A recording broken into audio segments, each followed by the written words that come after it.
Menjalin silaturahmi bersama jurnalis atau wartawan yang bertugas di pemerintah Kota Malang, penjabat Wali Kota Malang Iwan Kurniawan STMM menggelar diskusi bersama puluhan wartawan di Kota Malang. PJ Wali Kota Malang dalam kesempatan tersebut mengatakan bahwa media merupakan mitra strategis pemerintah dalam membangun Kota Malang. Diskusi bersama antara PJ Wali Kota Malang Iwan Kurniawan STMM dan jurnalis yang bertugas di lingkungan pemerintah Kota Malang berlangsung di Gazebo Balai Kota Malang. Dalam diskusi yang dipandu oleh Sekretaris Daerah Kota Malang Erik Setio Santoso serta dihadiri oleh Kepala OPD, saling bertukar pendapat terkait program kerja dari PJ Wali Kota Malang dan isu-isu yang ada di Kota Malang. Dalam diskusi tersebut, PJ Wali Kota Malang Iwan Kurniawan STMM menyampaikan 11 program prioritas yang dicanangkan sebagai PJ Wali Kota Malang. PJ Wali Kota Malang mengatakan bahwa dari 11 program kerja prioritas tersebut, ia melakukan belanja masalah tidak hanya didapat dari OPD, akan tetapi juga didapat dari media, yang kemudian dilakukan identifikasi dan dilakukan masalah yang didapat dari media. Untuk itu dirinya menganggap bahwa media merupakan mitra strategis pemerintah dalam membangun Kota Malang ke arah yang lebih baik. Dirinya juga berharap bersama media nantinya dapat mewujudkan transparansi informasi bagi masyarakat.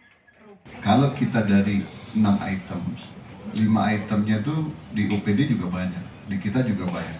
Tapi kalau media itu kan satu item. Artinya ini memang publikasi sangat diperlukan. Tadi media komunikasi itu, tadi Pak Sekda sudah panjang lebar, itu memang hal yang sangat penting bagi kinerja pemerintah daerah. Jadi pengurangan pasti ada Pak, karena itu langkah yang harus kita lakukan terhadap kebijakan. Tapi saran saya seminimal mungkin untuk bisa dikurangkan. Saya pertama kali datang ke sini yang menjadi fokus saya memang terkait dengan pengolahan sampah. Kebetulan sebelumnya saya di Kemendagri, saya diminta untuk atau mengikuti di dalam pengolahan sampah di beberapa daerah atau menjadi tusi saya pada saat saya di Kemendagri. Banyak permasalahan yang terjadi di beberapa daerah, kemudian saya coba di sini. Yang pertama saya lihat di sana speed urang, tidak ada yang saya lihat ya, tidak ada yang sebaik itu. Baik dalam pengertian waktu saya sampaikan ke Menteri PU, baik dalam pengertian penataan kawasannya Pak. Itu dulu yang menjadi faktor utama, tidak ada yang seperti speed urang. Karena saya datang kemana-mana, sampai saya jelaskan, Pak, boleh Bapak lihat di tempat-tempat lain, kebetulan saya sudah melihat, tidak ada penataan kawasan seperti speed urang ini di daerah-daerah. Kenapa? Satu, dalam penataan kawasan itu sudah dibagi landscape-nya. Satu terkait dengan TPA untuk tidak terjadi penumpukan, tapi metode yang dipakai adalah metode terkait dengan sanitary landfill. Jadi gali, uruk, kemudian habis, gali lagi, uruk lagi, menghindari penumpukan yang bisa mengakibatkan pencemaran lain-lain terhadap lingkungan.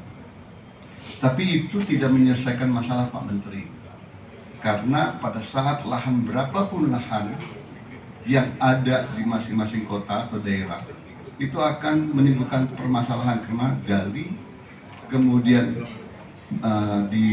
digali, kemudian diisi, kemudian ditutup, gali lagi, habis, tutup, gali lagi, karena keterbatasan lahan itu akan terjadi di daerah. Sehingga perlu ada kolaborasi. Selain penataan Pak Menteri, yang paling bisa jadi contoh adalah TPA Speed Urang. Kenapa? Ada kolaborasi antara sanitary landfill dengan pengelolaan sampahnya. Simon Afridu melaporkan.